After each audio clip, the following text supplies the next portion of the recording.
Osteo integration of dental implant.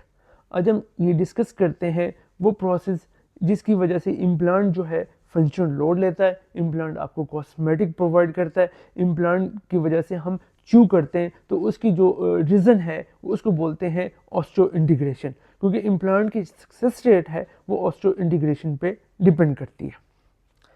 First ये है कि हम ये बताएंगे कि ऑस्टियो इंटीग्रेशन है क्या और कौन कौन से फैक्टर इम्प्लांट की ऑस्टियो इंटीग्रेशन या सक्सेस में रोल प्ले करते हैं और हम ऑस्टियो इंटीग्रेशन को कैसे कैसे बढ़ा सकते हैं।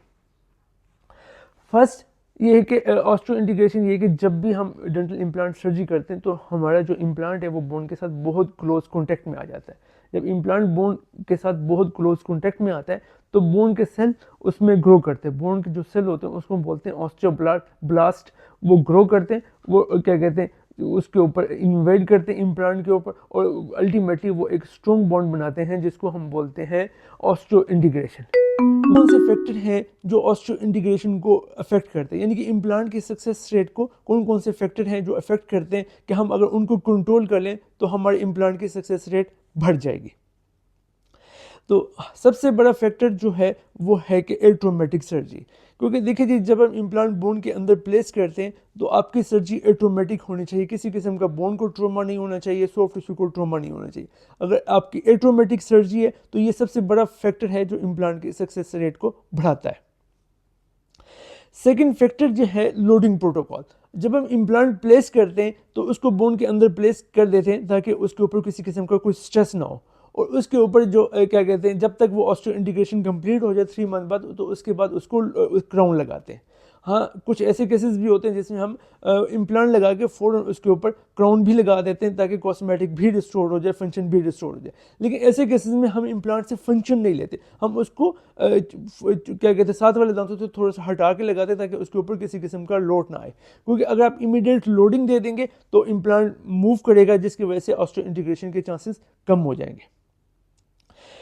थर्ड फैक्टर जो आता है वो है कि स्टीरिलाइजेशन का प्रोटोकॉल। अगर जब आप इम्प्लांट प्लेस करें तो अगर आपकी स्टीरिलाइजेशन कंट्रोल होगी तो इन्फेक्शन के चांसेस कम हो जाएंगे, तो इम्प्लांट भी ऑस्टियो इंटीग्रेट करेगा। अगर इम्प्लांट आपने प्लेस किया अगर वो इन्फेक्टेड हो जाता है तो उसकी ऑस्टियो इंटीग्रेशन यानी कि नहीं हो पाएगी।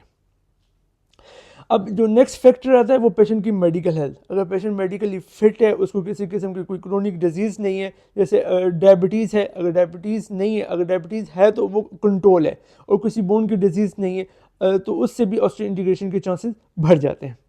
अगर उसको किसी मेडिकली कॉम्प्रोमाइज पेशेंट है तो उसमें ऑस्टियो इंटीग्रेशन यानी कि इम्प्लांट की सक्सेस रेट कम हो जाती है। पांचवा ये है कि बोन की क्वालिटी और क्वांटिटी। अगर आपकी बोन की क्वालिटी अच्छी है तो उसमें भी ऑस्टियो इंटीग्रेशन के चांसेस बढ़ेंगे। अच्छा, अब ये है कि अगर ऑस्टियो इंटीग्रेशन फेल हो जाए तो हमें कैसे पता लगेगा कि ऑस्टियो इंटीग्रेशन फेल हो गया। ऑस्टियो इंटीग्रेशन जो है वो जब हम इम्प्लांट लगाते हैं, इम्प्लांट बोन के साथ एक सॉलिड बॉन्ड बनाता है, रिजिड बॉन्ड बनाता है, तो उसमें किसी किस्म की मोबिलिटी नहीं होती। अगर आप कि क्या कहते हैं इम्प्लांट जो है सेकंड स्टेज सर्जरी पे जब हम इंसिजन देके इम्प्लांट एक्सपोज करते हैं ताकि उसके ऊपर क्राउन लगाए, अगर आपका इम्प्लांट मोबाइल है तो इसका मतलब है कि ऑस्टियो इंटीग्रेशन नहीं हुई, तो हम ये इम्प्लांट इमीडिएट इम्प्लांट फेलियर यानी कि इम्प्लांट फेलियर्स का केस है। क्योंकि बाकी जितनी भी केसेस होते हैं कि इम्प्लांट में अगर फुल क्या कहते हैं हमें सक्सेस ना मिले तो हम उसको कंपनसेट कर सकते हैं। कोई एक फैक्टर है जो जैसे इम्प्लांट फुल बहुत अच्छे एंगल पे नहीं लगा तो हम उसकी अलाइनमेंट को बेहतर कर लेते हैं, काफ़ी सारी मॉडिफिकेशन है। लेकिन ऑस्टियो इंटीग्रेशन एक ऐसा फैक्टर है कि इसमें तो क्या कहते हैं अगर इम्प्लांट की ऑस्टियो इंटीग्रेशन नहीं हुई तो ये इम्प्लांट आपका फेलियर्स में जाएगा, इम्प्लांट को आपको निकालना पड़ेगा और उसकी जगह या तो सेकंड इम्प्लांट लगाना पड़ेगा या फिर वहाँ पे आपको ब्रिज या कोई आर्टिफिशियल दूसरी प्रोसेस देनी पड़ेगी। अब हम ये डिस्कस करते हैं ऑस्टियो इंटीग्रेशन की कितने चांसेस होते हैं। ऑस्टियो इंटीग्रेशन जो है आपका तकरीबन ये 97% 98% सक्सेसफुल है। जब हम इम्प्लांट बोन के अंदर लगाते हैं तो ये 97-98% तक सक्सेसफुल होता है। 2 to 3% चांसेस है कि इम्प्लांट बोन के साथ बॉन्ड ना बनाए, क्योंकि मॉडर्न सर्च जो है वो टाइटेनियम में ऐसी चेंजेस ला रही है, टाइटेनियम की सरफेस को मॉडिफाई कर रही है जिससे ऑस्टियो इंटीग्रेशन के चांसेस बढ़ते जा रहे हैं। तो आप जो है इसी तरह वेल नाउन ब्रांड भी कंटिन्यूस सर्च में है कि इसकी सक्सेस रेट को 100 पर टच किया जा सके, ना कि 97-98%। लेकिन जाहिर बात है 98% भी एक अच्छी सक्सेस रेट है। तो क्योंकि कुछ चीज़ें होती है जो इंसान की कंट्रोल में नहीं होती, अगर आप बहुत अच्छा इम्प्लांट की प्लानिंग भी करें, बहुत अच्छे इम्प्लांट भी लगाएं, उसके बाद भी 2 to 3% चांसेस होते हैं कि इम्प्लांट बोन के साथ बॉन्ड ना बनाए, यानी कि फेलियर ऑफ ऑस्टियो इंटीग्रेशन जिसको हम बोलते हैं, आपका इम्प्लांट फेल हो गया।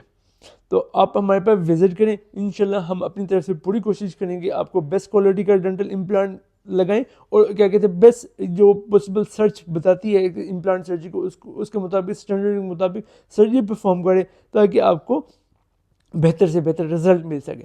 थैंक यू, अल्लाह हाफिज़।